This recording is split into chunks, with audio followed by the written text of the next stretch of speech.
إذا وقعت الواقعة ليس لوقعتها كاذبة خافضة رافعة إذا رجت الأرض رجا وبثت الجبال بثا আমার ভাইজান আব্দুল্লাহ ইবনে মাসউদ রাদিয়াল্লাহু তাআলা আনহু ডেকে বলেন, এ ওসমান, তুমি আমার কাছে আসো, আমাকে জিজ্ঞেস করেছো তোমার হক আদায় হয়ে গেছে, তুমি এখন ভালো করে শুনে রাখো। আল্লাহর নবী বিশ্ব নবী আমাকে শুনাইলেন, কোন ব্যক্তি যদি মাগরিবের নামাজের পরে সূরা ওয়াকিয়া তিলাওয়াত করে, রব্বে কারীম নাকি কুদরতি ভাবে তার রিজিকের ব্যবস্থা করেন। সুবহানাল্লাহ। আরে ওসমান, আমি নবীর কাছ থেকে যেদিন এই কথাটা শুনলাম, ওই দিন থেকে আজকে পর্যন্ত আমি সূরা ওয়াকিয়া কোনদিন তিলাওয়াত বন্ধ করি নাই। আল্লাহু আকবার। শুধু আমি তিলাওয়াত করি তা নয়, আমার যেই কয়টা মেয়ে দেখো প্রত্যেকটা।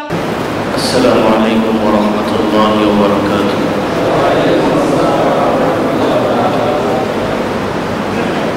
আলহামদুলিল্লাহিল্লাযী খালাকা আদামা বিসুলালাতিন মিন তিন ওয়া খালাকাল ইনসানা বিওয়াসিতাতিল আবাওয়াইন। والصلاة والسلام على سيد الثقلين وعلى آله وأصحابه أجمعين. ونشهد أن لا إله إلا الله وحده لا شريك له. ونشهد أن سيدنا وسندنا وحبيب ربنا ومحبوبنا ومعشوقنا ومولانا محمدا عبده ورسوله صلى الله تعالى عليه وعلى آله وأصحابه وبارك وسلم تسليما كثيرا. أما بعد فأعوذ بالله من الشيطان الرجيم. بسم الله الرحمن الرحيم. أتل ما أوحي إليك من الكتاب وأقم الصلاة إن الصلاة تنهى عن الفحشاء والمنكر ولذكر الله أكبر والله يعلم ما تصنعون. صدق الله مولانا العظيم وصدق رسوله النبي الأمي الكريم ونحن على ذلك من الشاهدين والشاكرين والحمد لله رب العالمين. اللهم صل على محمد وعلى آل محمد كما صليت على إبراهيم وعلى آل إبراهيم إنك حميد مجيد.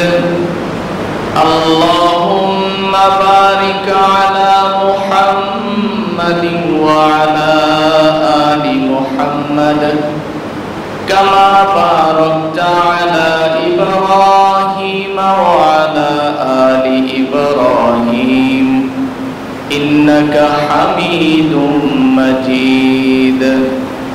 لا إله إلا الله الحليم الكريم. سبحان الله وبحمده سبحان الله العظيم. سبحانك لا علم لنا إلا ما علمتنا إنك أنت العليم الحكيم نهاية قابل احترام উপস্থিত দেশ ও জাতির কর্ণধার হযরত উলামায়ে কেরাম, অত্র এলাকার বিভিন্ন অঞ্চল থেকে আগত ইসলামী ও মুসলিম ভাইরা, মহান রব্বে কারীমের দরবারে অসংখ্য অগণিত শুকর আদায় করছি,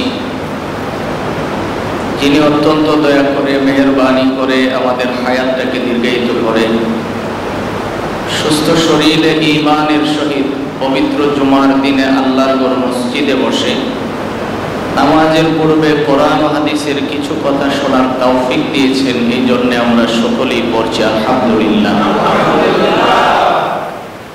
মোহতারাম ভাই,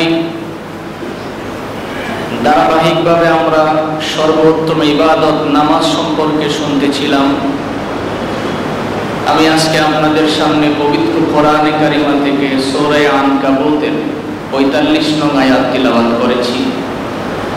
রব্বে কারীম যেন তিলাওয়াতকৃত আয়াত এবং হাদিসের আলোকে আমাকে ইখলাসের সহিত কিছু কথা বলার এবং আপনাদের সকলকে আমল করার নিয়তে শোনার তৌফিক দান করুক। সকলে বলে আমিন। মোহতারাম ভাই, দেখতে দেখতে আমাদের মধ্যে চলে আসছে জিলকদ মাস। আরবি 4টা মাস খুব গুরুত্বপূর্ণ, তার মধ্যে এটা একটা। আগামী চাঁদের 10 তারিখই কোরবানির ঈদ হবে। জিলকদের চাঁদ যখন উঠে যায়, মুসলিম হিসাবে আমাদের স্পেশাল কিছু ইবাদতের কথা বিশ্বনবীর হাদিস থেকে পাওয়া যায়। রাহমাতুল লিল আলামিন নবী জিলকদ মাসের মধ্যে স্পেশাল কয়েকটা রোজা রাখতেন। 1 তারিখ, 10, 20, 29, 30 এই কয়েকটা রোজা জিলকদের চাঁদে বিশ্বনবী রাখতেন। তাহলে আমরাও তো উম্মতে মুহাম্মদী হিসাবে রাখতে পারি, তাই না? সবাই রাখতে পারবো না? 1 তারিখ তো চলে গেছে, এখন 10, 20, 29, 30 এই রোজাগুলি তো রাখতে পারবো। তারপরে বিশ্বনবীর নিয়মিত একটা আমল ছিলেন, সোমবার বৃহস্পতিবার রোজা রাখতেন। আবার এই মাস কেন প্রতিটা চাঁদের আইয়ামে 20 যেটাকে বলা হয় 3 দিন, 13, 14, 15 যে রোজাগুলি রাখা হয়। যেহেতু আপনার আমার হায়াতটা অনেক লম্বা, জি একেবারে সংক্ষিপ্ত একটা হায়াত। কত সংক্ষিপ্ত, যার কোনো তুলনায় হয় না। ইন্তেকালের পরে সময়ের কোনো হিসাব করার মেশিন বের হয়েছে? এই পর্যন্ত কেউ হিসাব দিতে পারেনি। তো আমার সংক্ষিপ্ত হায়াতের ভিতরে আমার ইবাদত অনেক বেশি হওয়া লাগবে, কেননা আমি হলাম শ্রেষ্ঠ নবীর শ্রেষ্ঠ উম্মত। আমি যেহেতু শ্রেষ্ঠ, হাসরের ময়দানে টাকা পয়সার হিসাব নিকাশ যেহেতু চলবে না, তখন তো আমার নেট বেশি দেখাইতে হবে। এই জন্য আল্লাহ তাআলা আমাদের জন্য স্পেশাল কিছু ব্যবস্থা দিয়েছেন, যাতে করে কাজ করব কম, লাভ নিব অনেক বেশি। এই জন্য আসল মোহতারাম ভাই, এই চাঁদের ভিতরে আমরা চেষ্টা করব রোজাগুলি, নফল যে রোজাগুলি আছে এগুলি রাখতে চেষ্টা করব। করলে কি লাভ হবে? আল্লাহর নবী বিশ্ব নবী মুহাম্মদ আরবি সাল্লাল্লাহু আলাইহি ওয়াসাল্লাম বলেন, আল্লাহ তাআলা হাসরের ময়দানে যখন বিচার শুরু করবেন, বিচার শুরু করতে যায়া ফরজের মধ্যে যখন ঘাটতি দেখা দিবে, তখন নফল দিয়ে এটাকে সংশোধন করে দিবেন। সুবহানাল্লাহ। এই জন্য নফল ইবাদতের দরকার আছে তো? আছে। সবাই করব ইনশাআল্লাহ। রোজা রাখা কোনো ব্যাপার না, অথচ একটা রোজার মূল্য কত। রমজান মাসে আমরা এই ব্যাপারে সবিস্তারে আলোচনা শুনেছি। মোহতারাম ভাই, আসুন আজকে আমাদের যে বিষয়টা বোঝায়, গত জুমায় আমরা নামাজ সম্পর্কে কিছু কথা শুনেছিলাম। আল্লাহ তাআলা আমার তিলাওয়াতকৃত আয়াতের মধ্যে বলেন, উতলু মা উহিয়া ইলাইকা মিনাল কিতাব। নবী, আমি আপনার কাছে যে কিতাব দিয়েছি এই কিতাব আপনি তিলাওয়াত করুন, এই কিতাব আপনি কি করুন? তিলাওয়াত করুন। করলে কি লাভ হবে? ওয়াকিমিস সালাহ, তিলাওয়াত করলে তার মধ্যে আপনি ইবাদতের ভিতরে একটা ইবাদত পাবেন, যার নাম হলো নামাজ। যদি কোনো ব্যক্তি নামাজ আদায় করে কি হবে? ইন্নাস সালাত, আল্লাহ তাআলা বলেন নিশ্চয়ই নামাজ তানহা আনিল ফাহশা ওয়াল মুনকার, নামাজ অশালীন এবং গর্হিত কাজ থেকে মানুষকে বাঁচায় রাখে। সুবহানাল্লাহ। তারপরে আল্লাহ তাআলা বলেন ওয়ালা যিকরুল্লাহি আকবার, নামাজ উত্তম জিকির। সুবহানাল্লাহ। নামাজ কি জিকির? উত্তম জিকির। এটা কে বলছেন? আল্লাহ। এখন আসুন, আল্লাহ যে বলছেন সমস্ত গর্হিত কাজ থেকে নামাজ মানুষকে বিরত রাখে, কিন্তু আমরা তো সমাজের চিত্র ভিন্ন দেখতেছি। আমরা তো চিত্রটা একটু ভিন্ন দেখি। নামাজও পড়ে, সব খারাপ কাজ সেই সবার আগে করে।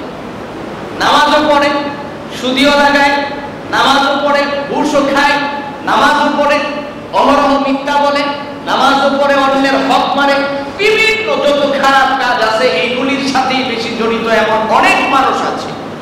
তো আল্লাহ যে বলছেন সমস্ত গর্হিত কাজ থেকে নামাজ মানুষকে বাঁচায় রাখে, কিভাবে বাঁচাইলো এটা একটু বোঝার বিষয়। এই আয়াতের ব্যাখ্যা করতে যাইয়া তাফসীরে রুহুল মাআনির মধ্যে লেখা হয় নামাজ হলো 5 প্রকার। নামাজ কত প্রকার? 5 প্রকার নামাজি আছে, আর এই 5 প্রকার নামাজির 5টা ফলাফল আছে। তো এখন আপনি নিজেকে, আমি একে একে বলতে থাকবো আর আপনি নিজের সাথে হিসাব মিলাবেন যে আপনি কত নম্বরের নামাজি, আপনি কত নম্বরের নামাজি। এটা যদি হিসাব মিলান এই প্রশ্নের জবাব আপনি অটোমেটিক পেয়ে যাবেন। তাফসীরে রুহুল মাআনির মধ্যে লেখা হয় নম্বর 1 নামাজি হলো হঠাৎ নামাজ পড়ে, হয় ঈদের নামাজে আসে, না হয় জুমার নামাজে আসে, অথবা বাবা দাদা চাচা কেউ মারা গেলে 2-4 দিন নামাজে আসে, এরপর আর নামাজে আসে। এরকম নামাজি আছে না? হঠাৎ নামাজি। তো এই রকমের নামাজি যারা, তাদের ফলাফল হলো, তাফসীরে রুহুল মাআনির ব্যাখ্যায় পাওয়া যায় বিশ্বনবী বলেন তারা যেই ওয়াক্তের নামাজগুলি পড়লো না ওই নামাজের জন্য তাকে জাহান্নামের আগুনে জ্বলতে হবে। তাহলে এখন কি 1 নাম্বার পাইলাম? 1 নাম্বার নামাজি কারা? হঠাৎ যারা আসে, সপ্তাহে 2 দিন, অথবা মাগরিবের নামাজ পড়ে, ইশারের সময় নাই, ফজরের সময় আসে, যোহর আসরে নাই, এমন নামাজি যারা, তাদের ফলাফল হলো যে ওয়াক্তের নামাজ আদায় করলো না এই নামাজের জন্য তাকে জাহান্নামের আগুনে জ্বলতে হবে। তাহলে এখন আপনি বলেন, আপনি কি 1 নম্বরের নামাজি হতে পারবেন নাকি আরেকটু আগাইতে হবে? 2 নম্বরের নামাজি নিয়মিত নামাজ পড়ে, 5 ওয়াক্তে নামাজ পড়ে, কোনো ওয়াক্ত নামাজ ছাড়ে না, কিন্তু নামাজে দাঁড়ানোর পরে দুনিয়ার যত হিসাব নিকাশ আছে সব করে। নামাজের ভিতরে কোনো মনোযোগ তার থাকে না, রাখার জন্য চেষ্টা করে না। এ হলো 2 নম্বরের নামাজি। এই 2 নম্বরের নামাজির ফলাফল হলো হাসরের ময়দানে আল্লাহর ধমক নামক শাস্তি খাইতে হবে। আল্লাহ যদি ধমক দেয় অস্তিত্ব ঠিক থাকবে? আজকে যদি এমপি সাহেব আপনার বাসায় লোক পাঠায় বলে ওকে ধরে নিয়ে আস, তখন অবস্থাটা কি হবে? আর এমপির পরে যদি কোনো মন্ত্রী ডাকে, যদি স্বয়ং প্রধানমন্ত্রী ডাকে, অবস্থাটা কি হয়ে দাঁড়াবে? কিন্তু উদাসীনভাবে যারা নামাজ পড়ে তাদের শাস্তি হলো হাসরের ময়দানে আল্লাহর ধমক নামক শাস্তি খাইতে হবে।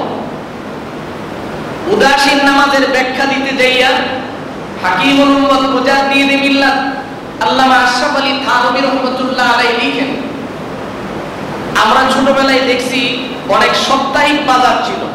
আপনাদের এই গাজীপুরে ছিল কিনা এটা আমি জানি না, তদানীন্তন সময়ে সাপ্তাহিক কিছু বাজার ছিল। আমরা সকালবেলা যাইতাম, ওই সারাদিনের বাজার ঘাট করে নিয়ে বিকালবেলা আস্তে আস্তে বাড়িতে আসতাম। তো এমন এক ব্যক্তি সাপ্তাহিক বাজারে যায় বাজার করতে, ব্যবসা করে। ওই বাজারের এক মসজিদ আছে, মসজিদে সে জুমার নামাজ আদায় করে, ঘটনাক্রমে একদিন মসজিদে আয়েশা থেকে নামাজ শেষ, মুসল্লিরা বের হয়ে যাচ্ছে, দরওয়াজার পাশে বসে কান্না শুরু করছে। ইমাম সাহেব জিজ্ঞেস করে, কাঁদেন কেন? হুজুর, আমি প্রত্যেক শুক্রবারে আপনার পিছনে নামাজ পড়ি, আমার দিলটা ঠান্ডা হয়ে যায়, আপনার পিছনে নামাজ পড়লে আমার খুব ভালো লাগে, আজকে আমি নামাজ পাইছি না, এই দুঃখে কাঁদতেছি। হুজুর বলতেছেন, আপনি যে কাঁদছেন এই জন্য আল্লাহ আপনাকে কবুল নামাজের সওয়াব দিয়েছে, এখন যোহর নামাজ পড়া খালি বাইরে হয়ে যান, কান্নাকাটি করার দরকার নেই। লোকটা ডাক দিয়া বলে, হুজুর আমার কথা তো শেষ করতে দিবেন, আমি তো এই জন্য কাঁদছি না, আমার কান্নার কারণ হলো আমি যখন আপনার পিছনে নামাজ পড়ি তো তাকবীরে তাহরিমার পরে আমার তো আর কোনো কাজ নাই, যোহর পর্যন্ত কয় টাকার ব্যবসা করলাম, নামাজের ভিতরে আমি হিসাব ক্লোজ করে ফেলি, বাকি দোকানে যায় আমার আর হিসাব করণ লাগে না। তা আপনি যে আমাকে বলছেন আমি নামাজ পড়তে, নামাজ যখন আমি পড়ব আমি কি সূরা কেরাত পড়ব নাকি হিসাব করব, এই দুঃখে আমি কাঁদতেছি। এই হলো 2 নম্বরের নামাজি, যারা উদাসীন, নামাজের ভিতরে মনোযোগ থাকেও না, রাখার জন্য চেষ্টাও করে না। এদের ফলাফল হলো হাসরের ময়দানে আল্লাহর ধমক নামক শাস্তি খাইতে হবে। মোহতারাম ভাই, মনে রাখতে হবে, রব্বে কারীম যদি ধমক দেয়া বলেন যা করে জাহান্নাম দিয়ে দিলাম, তখন আপনার পরিস্থিতিটা কি হয়ে দাঁড়াবে? এই জন্য 2 নম্বরের নামাজিও কোনো মুসলমান থাকতে পারে না। এখন আসুন 3 নম্বরের নামাজি হলো 5 ওয়াক্তে নামাজ পড়ে, নামাজে যখন দাঁড়ায় মনোযোগ থাকে না, কিন্তু রাখার জন্য চেষ্টা করে। নামাজে দাঁড়াইছে, ইবলিস আইসা তার মন নিয়ে গেছে, তাড়াতাড়ি নামাজ শেষ করো, দুপুরে খাবারের টাইম চলে যেতেছে, একটু দেরিতে যদি যাও খাবার পাবে না, বিভিন্ন কিছু তার মনের ভিতরে আসছে। ব্যবসায়ী যারা, তারা চিন্তা করে আমি যদি একটু তাড়াতাড়ি না দিতে পারি আমার ব্যবসাটা ভালো হবে না, এই ধরনের চিন্তা ফিকির শয়তান তার ভিতরে ঢুকায়া দেয়। ফের সে আবার মনোযোগটাকে নামাজের ভিতরে নেওয়ার জন্য চেষ্টা করে। এই রকম যখন শয়তানের সাথে তার একটা যুদ্ধ শুরু হয়ে যায়, শয়তান একবার মন বের করে নিয়ে যায়, আবার সে টেনে টেনে নিয়ে আসে। এইটুকুন কাজ করার কারণে আল্লাহ তাআলা বলেন, আমি আল্লাহ তার জীবনের সব গুনাহ মাফ করে দেব। এখন আপনি বলেন, আর এই কাজ যারা করে তারা হলো 3 নম্বরের নামাজি। 3 নম্বরের নামাজির ব্যাপারে আল্লাহ বলেন, ইন্নাস সালাত তানহা আনিল ফাহশা ওয়াল মুনকার, নিশ্চয় নামাজ নামাজি ব্যক্তিকে সমাজের অশালীন এবং গর্হিত যত কাজ আছে সবগুলি থেকে কুদরতিভাবে হেফাজত করেন। বুঝে থাকলে এখন চিন্তা করেন, কয় নম্বরের নামাজিকে সমস্ত খারাপ কাজ থেকে হেফাজত করেন? 3 নম্বরের। কয় নাম্বার? 3 নাম্বার। কমসে কম আপনি কত নম্বরের নামাজি হতে হবে? 3 নম্বরের। ছোট্ট একটা প্রশ্ন, তাফসীরকারগণ লিখেন, আল্লাহ তাআলা কেন শয়তানকে রাখলো আর সে কেন নামাজ থেকে আমার মনোযোগ সরায় নেই? ইচ্ছা করলে আল্লাহ তো শয়তানরে আগেই মেরে ফেলাইতে পারত, তাইলেই তো আমার আর কোনো কষ্ট ছিল না। এই প্রশ্নের জবাব দিতে যাইয়া মুফাসসিরিন কিরাম লিখেন, ইমাম গাযালি রাহমাতুল্লাহ আলাইহি সুন্দর করে তার ব্যাখ্যাটা করেছেন। উনি লিখেন, একজন বাড়িওয়ালা অনেক সময় বাড়িতে কিন্তু কুকুরও পালে। কুকুর পালে না? তো উনি লিখতেছেন যে শয়তান হলো আল্লাহর পালিত কুকুর আর মানুষ হলো আল্লাহর পালিত জান্নাতের মেহমান। সুবহানাল্লাহ। যদি কোনো মেহমান ওই লোকের বাড়িতে আসে তখন কিন্তু কুকুর মেহমানকে চিনে, ঘেউ করে ডাক দিয়ে ওঠে, আবার দেখা যায় ধমক দিল আবার আওয়াজ করে। কিন্তু মালিক যদি খালি একবার বলে আওয়াজ দিবি না, তখন কিন্তু কুকুর আর আওয়াজ করে না। একদম চুপ, মালিকের আওয়াজ পাওয়ার পরে আর কোনো আওয়াজ নেই। আল্লাহ তাআলা বলেন, বান্দা আমি তো তোরে এই জন্যই শিখাইলাম, কারণ আমার বাড়ির মেহমান হলে তুই আমার ঘরের মধ্যে ঢুইকা আমার কুদরতি পায়ে চিন্তা করবি, আমার কুকুর তোর পিছনে লাগানো আছে, কেউ কেউ শব্দ করবেই, করলে তো তুই আমারে ডাক দিবি। মালিক যেমন ডাক দিলে কুকুরের কোনো পাওয়ার থাকে না, আমার কাছে ঢুইকা নামাজে দাঁড়ায়া সর্বপ্রথম সানা পড়ার পরেই তো তুমি পড়বে আউযু বিল্লাহি মিনাশ শাইতানির রাজিম। আমার কাছে বইলা দিছো মালিক আমি তোমার কুদরতি পায়ে চিন্তা দিতে আসছি, কাজেই তুমি আমাকে তোমার কুদরতি শয়তান নামক কুকুর থেকে আমাকে কি করো, হিফাজত করো। আল্লাহ তাআলা বলেন তখনই আমি তোমাকে হিফাজত করে তখন তোমার স্তরটা চলে যায় 4 নম্বরের স্তরে। 4 নম্বরের যারা নামাজি হয় তারা নামাজের ভিতরে শুধু মজাই পায়, আর কোনো অসুবিধা তার থাকে না। এই জন্য মোহতারাম ভাই, নামাজের ভিতরে আপনি অনেকেই মনে করি যে কিরাত পড়া ফরজ, আউযু বিল্লাহ বিসমিল্লাহ পড়া কোনটা সুন্নত কোনটা মুস্তাহাব, কেন আমি পড়তে যাব? আজকে বুঝলেন তো কেন পড়তে যাবেন? আল্লাহ তাআলা বলেন আমার ঘরে ঢুকছো, আমার ঘরে ঢোকার সময় তোমার শয়তান আইসা ধরবে, ধাক্কা দিবে, বিভিন্ন ওয়াসওয়াসা তোমার ভিতরে ঢুকাবে, কিন্তু তুমি সারাদিন চিৎকার পারবে, একটু পিছনে যাবে আবার আসবে, আইসা তোমার এখানে টানটানি করব। একবার মাত্র আমার কাছে বলো না, আর এইটুকুন পরও আমি রব্বে কারীম একেবারে পুরা নামাজের ভিতর থেকে তাকে ধরে সরিয়ে দেব। এই কথার দ্বারা আমরা বুঝতে পারলাম একজন মুসলমান কমসে কম কত নম্বরের নামাজি হতে হবে? 3 নম্বরে। মনোযোগ চলে যায় আবার কায়না নিয়ে আসে, মনোযোগ বারবার চলে যাচ্ছে আবার নিয়ে আসতেছে, এই রকম যখন করতে থাকবে শয়তান এবং বান্দার সাথে মন নিয়ে যখন কারাকারি শুরু হয়ে যায়, এই কারাকারি করতে করতে এক পর্যায়ে দেখা যায় শয়তান যখন দেখে যে আর পারে না, তখন চিরতরে এই নামাজি ব্যক্তির কাছ থেকে শয়তান দূরে সরে যায়, আর কোনোদিন তার কাছে আসে না। শয়তান চিন্তা করে বৃথা সময় নষ্ট করে কোনো লাভ নাই, অন্য একজনের পিছনে যায় দৌড়ায়। এই চিন্তাটা যখন তার মাথায় ঢুকে যায়, মুফাসসিরিন কিরাম লিখেন বান্দা যখন 4 নম্বরের নামাজি হয়, ওই 4 নম্বরের নামাজি যখন হয় তখন নামাজে দাঁড়াইলে তার অন্য কোনো চিন্তা ফিকির আসবে দূরের কথা, নামাজ ছাড়া তার আর কোনো কিছু ভালোই লাগে না। এমন বহু মানুষ আছে আযান হইলে দেখা যায় তার মনের ভিতরে পেরেশানি শুরু হয়ে যায়, কখন খালি নামাজটুকু আদায় করব। এই মাপকাঠিটা আমি আপনাদের সামনে রাখলাম, এখন নিজেকে নিজে প্রশ্ন করে দেখেন তো আপনি কত নম্বরের নামাজি? অন্য কেউ বলতে হবে, নিজেই তো বুঝতে পারি আমি কত নম্বরের নামাজি। এই জন্য মোহতারাম ভাই, কমসে কম 3 নম্বরের নামাজি আমাকে হতে হবে, বাকি কাজ কে করবেন? আল্লাহ। 3 নম্বরের নামাজি যদি আমি হতে পারি, 4 নম্বরের স্তরে আল্লাহ তাআলা যাদেরকে পৌঁছায়া দিবেন তাদের জন্য সুসংবাদ হলো আল্লাহ তাআলা হাশরের ময়দানে তাদেরকে বিনা হিসাবে জান্নাত দিবেন। 5 নম্বরের নামাজি হলো কেবলমাত্র নবী রাসূলগণ, এইগুলি কোনো উম্মত হতে পারবে না।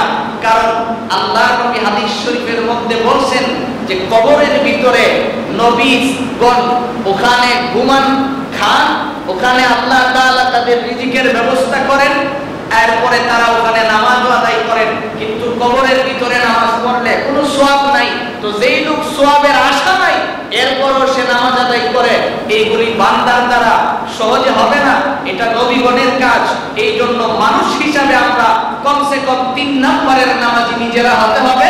যদি হয় 4 নম্বরের স্তরে আল্লাহ আমাদেরকে পৌঁছাবেন, পৌঁছাইলে অবস্থানটা কি হয়ে দাঁড়াবে? আমি যখন জমিনে সিজদা দিব তখন রব্বে কারীমের সাথে আমার কথা বলা শুরু হয়ে যাবে। সুবহানাল্লাহ। আপনি ইতিহাস তালাশ করলে দেখবেন আল্লাহর নবী বিশ্বনবী মুহাম্মদুর রাসূলুল্লাহ সাল্লাল্লাহু আলাইহি ওয়াসাল্লাম আযান যখন হইতেন নবীজির চেহারার রং পরিবর্তন হয়ে যেত। আযান হওয়ার পরে নবীজি ওযু করে বের হচ্ছেন, মসজিদে যাবেন, এমন সময় হঠাৎ করে সামনে এসে আম্মা জান আয়েশা সিদ্দিকা সালাম দিয়েছেন, আসসালামু আলাইকা ইয়া রাসূলুল্লাহ। নবীজি মাথাটা উপরের দিকে তুলে তাকে জিজ্ঞেস করলেন, মান আনতা, তুমি কে? আপনি যদি আপনার স্ত্রীকে জিজ্ঞেস করেন তুমি কে, খুব খুশি হবে।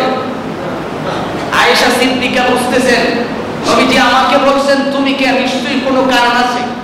এখন সে বলতেছে, হুজুর আমি হলাম আবু বকরের মেয়ে আয়েশা। এখন আর স্ত্রী কথা বলে না, বলতেছে আমি কে? আবু বকরের মেয়ে আয়েশা।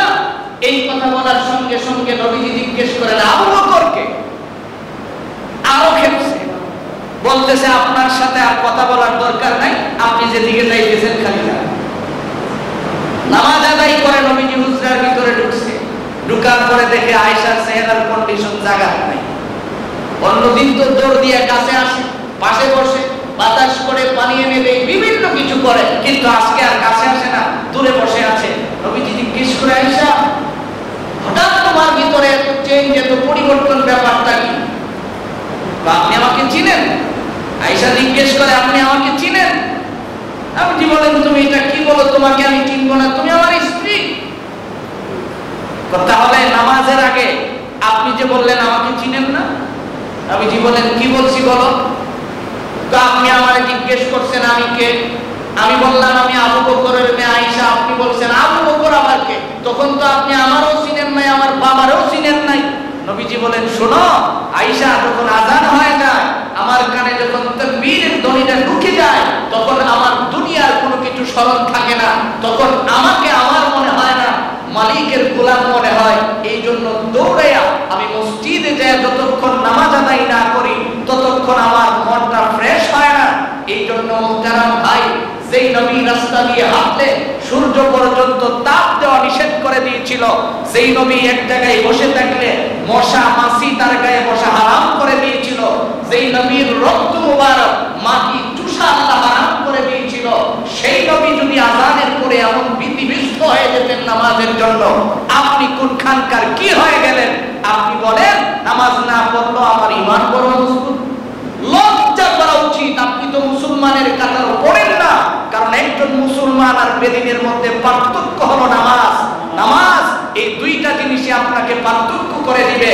এই জন্য আল্লাহ তাআলা বলেন, নবী আপনি তাদেরকে একটা সুসংবাদ দেন, 5 ওয়াক্তে নামাজের পরে কোন মুসলমান যদি 5টা সূরা তিলাওয়াত করে, কয়টা সূরা তিলাওয়াত করে? 5টা। আল্লাহ তাআলা বলেন আমি তাকে স্পেশাল কয়েকটা জিনিস দিই। 1 নাম্বার, কোন ব্যক্তি যদি ফজরের নামাজ আদায় করার পরে মসজিদে কিছু সময় বসে তাসবিহ পড়ে, তাসবিহ পড়তে পড়তে ইশরাকের সময় হয়ে গেলে 2 রাকাত মাত্র ইশরাকের নামাজ পড়ে, আল্লাহ তাআলা বলেন এই 2 রাকাতের কারণে আমি তাকে 2টা স্পেশাল জিনিস দিব, একটা উমরা এবং একটা হজের সওয়াব দান করব। সুবহানাল্লাহ। কোন ব্যক্তি ফজরের নামাজের পরে সূরা ইয়াসিন যদি তিলাওয়াত করে, আল্লাহ তাআলা বলেন মাগরিব পর্যন্ত এই বান্দার কুদরতিভাবে আমি তার জিম্মাদারি নিয়ে নিলাম। সুবহানাল্লাহ। সে যেন সূরা ইয়াসিন তিলাওয়াত করার কারণে তার পুরো জিম্মাদারিটা আমার হাতে উঠায়া দিল। মাগরিব পর্যন্ত তার যত পাহারাদারি লাগে সবগুলি আমি কুদরতি হাতে করব। সুবহানাল্লাহ। তাহলে এখন বলেন তো, সূরা ইয়াসিন তিলাওয়াত করা কি কঠিন কোনো কাজ? না, অত্যন্ত সহজ কাজ। সর্বোচ্চ 5 থেকে 7 মিনিট সময় লাগবে। হাঁটতে হাঁটতেও তো আপনি পড়তে পারেন। তাহলে আমরা যারা কোরআনে কারীম তিলাওয়াত করতে জানি, সূরা ইয়াসিন তিলাওয়াত করব ইনশাআল্লাহ। এমন হতে পারে একজন করব, বাকিরা বসে বসে শুনবো, এটাও আপনি করতে পারেন, কিন্তু এই আমলটা আমরা করতে চেষ্টা করব। 2 নম্বরে বিশ্বনবী মুহাম্মদুর রাসূলুল্লাহ সাল্লাল্লাহু আলাইহি ওয়াসাল্লাম যোহরের ব্যাপারে স্পষ্ট কোনো কথা বলে নাই, তবে নবী করিম সাল্লাল্লাহু আলাইহি ওয়াসাল্লামের একটা হাদিস থেকে পাওয়া যায়, বুখারী শরীফের 1477 নম্বর হাদিস। ওই হাদিসের মধ্যে ইমামুল মুহাদ্দিসিন আব্দুল্লাহ ইবনে আব্বাস রাদিয়াল্লাহু তাআলা আনহু বলেন, নবী আমাকে একদিন যোহরের পরে ডাক দিয়ে বলছে, এই আব্দুল্লাহ তুমি কি জানো আল্লাহ তাআলা আমার কাছে এমন একটা সূরা নাযিল করেছেন, যেই সূরাটা যদি তুমি তেলাওয়াত করো আল্লাহ তাআলা নিজ হাতে তোমাকে হাউজে কাউসার পান করাবেন। সুবহানাল্লাহ। যেদিন আরশের ছায়া ব্যতীত কোনো ছায়া থাকবে না, ওই দিন আল্লাহ তাআলা তোমাকে কুদরতিভাবে ছায়া দিবেন। আব্দুল্লাহ ইবনে আব্বাস রাদিয়াল্লাহু তাআলা আনহু বলেন, ওই দিন থেকে, এটা হলো 26 নাম্বার পারায় সূরা ফাতহ, এই সূরাটা ইন্না ফাতাহনা লাকা ফাতহাম মুবিনা লিয়াগফিরা লাকাল্লাহু মা তাকাদ্দামা মিন যামবিক ওয়া মা তাআখার, এই সূরাটা যদি কোনো ব্যক্তি যোহরের নামাজের পরে তিলাওয়াত করে, মাত্র 2 পৃষ্ঠা, 2 পৃষ্ঠা সূরাটা আপনি যদি তিলাওয়াত করেন, অল্প সময়ে আপনি কত নেকি পাবেন। আল্লাহ তাআলা আপনার রিজিকের যত সমস্যা আছে সবগুলি দূর করে দিবেন। সুবহানাল্লাহ। নবীজি বলেন, আসরের নামাজের পরে কোন বান্দা যদি সূরা নাবা 30 নম্বর পারার প্রথম সূরা নাবা যদি কোনো ব্যক্তি তিলাওয়াত করে, আল্লাহ তাআলা তাকে সমস্ত রোগ থেকে মুক্তি দিবেন, তার যত মুসিবত আছে সমস্ত মুসিবত থেকে আল্লাহ মুক্ত করে দিবেন। সুবহানাল্লাহ। কত সহজ আমল। আল্লাহর নবী বলেন, কোন ব্যক্তি যদি মাগরিবের নামাজের পরে সূরা ওয়াকিয়া তিলাওয়াত করে, এই বান্দাকে আমি আল্লাহ তাআলা আমার গায়বী খাজানা থেকে তার রিজিকের ব্যবস্থা করে দেই। সুবহানাল্লাহ। সহজ না? কত সহজ আমল। আপনি সূরাগুলি একটু পড়তে চেষ্টা করেন। পুরা কোরআন শরীফ যদি নাও পড়েন, এই সূরাগুলি একটু কোন একজন উস্তাদের পাশে বসে অথবা কোন একটা মাদ্রাসার তালিব ইলমকে সামনে বসায়া আপনি তিলাওয়াতটা শুদ্ধ করে নিলেন, নিয়মতান্ত্রিক ভাবে আপনি এটা পড়তে শুরু করলেন, কত ফায়দা। একটু চিন্তা করলে আপনি দেখবেন আব্দুল্লাহ ইবনে মাসউদ রাদিয়াল্লাহু তাআলা, ওনার ছেলে ছিল না, কয়েকটা মেয়ে ছিল। ওনার ইন্তেকালের পূর্ব মুহূর্তে ওসমান রাদিয়াল্লাহু তাআলা যখন খলিফাতুল মুসলিমিন ছিলেন, তখন ওনার কাছে খবর আসছে আল্লাহর নবীর সাহাবী আব্দুল্লাহ ইবনে মাসউদ রাদিয়াল্লাহু তাআলা অসুস্থ, মৃত্যু শয্যায় শায়িত। ওসমান রাদিয়াল্লাহু তাআলা গেলেন তার কাছে, যে কথা বলতেছে। এক পর্যায়ে জিজ্ঞেস করে, আব্দুল্লাহ ইবনে মাসউদ, আমি কি আপনার জন্য কোনো ডাক্তার ডাকবো? আব্দুল্লাহ ইবনে মাসউদ বলেন, আমার জন্য কোনো ডাক্তার ডাকার প্রয়োজন নাই, কেননা বিশ্বনবী আমাকে সূরা ফাতিহা শিখাইছেন। সুবহানাল্লাহ। এবার সেই গভর্নর যিনি, তিনি ওনাকে জিজ্ঞেস করে, ওসমান জিজ্ঞেস করতেছে, আপনার মেয়েগুলি আপনার ইন্তেকালের পরে অসহায় হয়ে যাবে, আপনার জীবন দশায় আমি তাদের জন্য কিছু টাকা পয়সা রেখে দিই। আজকে যদি আমার বাংলাদেশের প্রধানমন্ত্রী কাউকে ডাইকা নিয়ে বলে, আমি তোমার জন্য, তোমার ভবিষ্যৎ আগামী প্রজন্মের জন্য কিছু রেখে দিই, আমি বলে কি করব? আজকে আমি চিন্তায় ব্যস্ত, 24 ঘন্টা প্রতিটা মানুষ চিন্তায়। জিজ্ঞেস করলে বলে, হুজুর একটু যদি না রাখি আমার ছেলেরা কি খাবে, একটু যদি না রাখি আমার ছেলেরা কি করবে? ওদের জন্য সুন্দর একটা বাড়ি বানানোর প্রয়োজন, ওদের জন্য আমার কিছু ব্যাংক ব্যালেন্স থাকার প্রয়োজন, ওদের জন্য অন্যের টাকা আত্মসাৎ করে আমি কিছু জমি জমা রাখা গেলাম।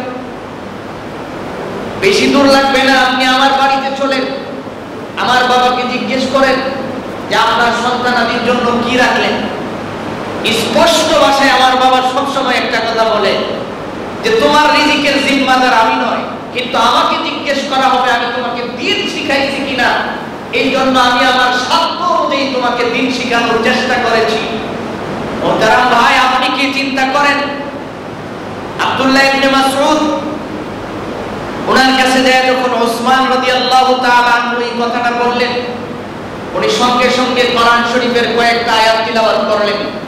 ইযা ওয়াকাতিল ওয়াকিআ লাইসা লিওয়াকাতিহা কাযিবা খাফিদাতুর রাফিআ ইযা রুজ্জাতিল আরদু রাজ্জা ওয়া বুসসাতিল জিবালু বাসসা। আমার ভাইজান আব্দুল্লাহ ইবনে মাসউদ রাদিয়াল্লাহু তাআলা আনহু ডেকে বলেন, এ ওসমান, তুমি আমার কাছে আসো, আমাকে জিজ্ঞেস করেছো, তোমার হক আদায় হয়ে গেছে। তুমি এখন ভালো করে শুনে রাখো, আল্লাহর নবী বিশ্ব নবী আমাকে শুনাইলেন, কোন ব্যক্তি যদি মাগরিবের নামাজের পরে সূরা ওয়াকিয়া তিলাওয়াত করে, রব্বে কারীম নাকি কুদরতি ভাবে তার রিজিকের ব্যবস্থা করেন। সুবহানাল্লাহ। আরে ওসমান, আমি নবীর কাছ থেকে যেদিন এই কথাটা শুনলাম, ওই দিন থেকে আজকে পর্যন্ত আমি সূরা ওয়াকিয়া কোনদিন তিলাওয়াত বন্ধ করি নাই। আল্লাহু আকবার। শুধু আমি তিলাওয়াত করি তা নয়, আমার যেই কয়টা মেয়ে দেখো, প্রত্যেকটা মেয়েকে আমি সূরা ওয়াকিয়া মুখস্থ করায়া দিয়েছি। মুসলমান ভাইরা আমার, আপনার আমার জন্য তো এই সূরাগুলি আমার সন্তানগুলিকে মুখস্থ করানো উচিত। আমার সন্তানকে যদি আমি সূরা ওয়াকিয়া শিখায়া দেই, সে যদি মাগরিবের নামাজের পরে বসে বসে সূরা ওয়াকিয়া তিলাওয়াত করে, আল্লাহ ওয়াদা করেন এই মাগরিব থেকে পরের মাগরিব পর্যন্ত 24 ঘন্টার যত রিজিক লাগে সমস্ত রিজিক আমি কুদরতি ভাবে তার ঘরের ভিতরে পৌঁছায়া দেই। সুবহানাল্লাহ। তেমনি ভাবে কোন ব্যক্তি যখন ইশারের নামাজের পরে বিশ্বনবী বলেন সূরা মুলক তিলাওয়াত করে, ওই বান্দা সূরা মুলক তিলাওয়াত করার খাতিরে রব্বে কারীম তাকে স্পেশাল একটা অফার দিয়েছেন। ওই বান্দা কবরে শোয়ার সঙ্গে সঙ্গে হাসরের ময়দানে যতদিন পর্যন্ত বিচার কার্য শুরু না হবে ততদিন পর্যন্ত তার কবরের ভিতরে জান্নাতের বিছানা বিছাইয়া রব্বে কারীম ঘুম পাড়াইয়া দিবেন। সুবহানাল্লাহ। এই জন্য আপনি সূরা ইশারের নামাজের পরে সূরা মুলক তিলাওয়াত করবেন। যদি এই কাজগুলি আপনি করতে পারেন, এই 5টা সূরা যদি আপনি শিখে নেন, আজকের থেকে নিয়ত করেন যে আমি যদি চেষ্টা করি 1 মাসের বেশি কারণ লাগবে না, মুখস্থ করার দরকার নাই। এখন মোবাইলের মধ্যে সফটওয়্যার পাওয়া যায়, কোরআন শরীফ আছে, আপনি একটু তিলাওয়াতটা শিখে নেন। এই 5টা সূরা যদি সহিহ শুদ্ধ করে শিখতে পারেন, আপনি যদি তিলাওয়াত করেন, আপনার যত সমস্যা আছে সবগুলি এর ভিতরে আছে। এই জন্য আল্লাহ তাআলা বলেন ইন্নাস সালাত তানহা আনিল ফাহশাই ওয়াল মুনকার, নিশ্চয়ই নামাজ মানুষকে যত প্রকারের অশালীন খারাপ কাজ আছে সবগুলির থেকে হিফাজত করেন। এই জন্য মুহতারাম ভাই, আল্লাহ যে এই কথা বলছেন, কত নম্বর নামাজীকে আল্লাহ তাআলা হিফাজত করেন? জি, 3 নাম্বার নামাজীকে। তাহলে আমি যদি 1 নাম্বারের নামাজী হয় তাহলে কি আমাকে আল্লাহ হিফাজত করবেন? আমি যদি 2 নাম্বারের নামাজী হই করবেন? তাহলে আমার কত নম্বরের নামাজী হওয়া লাগবে? কমসে কম 3 নম্বরের নামাজী আমার হতে হবে। আমি যদি 3 নম্বরের নামাজী হতে পারি তাহলে 4 নম্বরের স্তরে আল্লাহ তাআলা আমাকে পৌঁছে দিবেন। কেননা শয়তান যখন দেখবে যে আমার পিছনে কোনো লাভ নাই, খাটাখাটনি করে, কিছুদিন পরে শয়তান অটোমেটিক বিদায় হয়ে চলে যাবে, তখন আর শয়তান থাকবে না। কিভাবে থাকে না? তখন বান্দা মরণকে আর কোনোদিন ভয় করে না।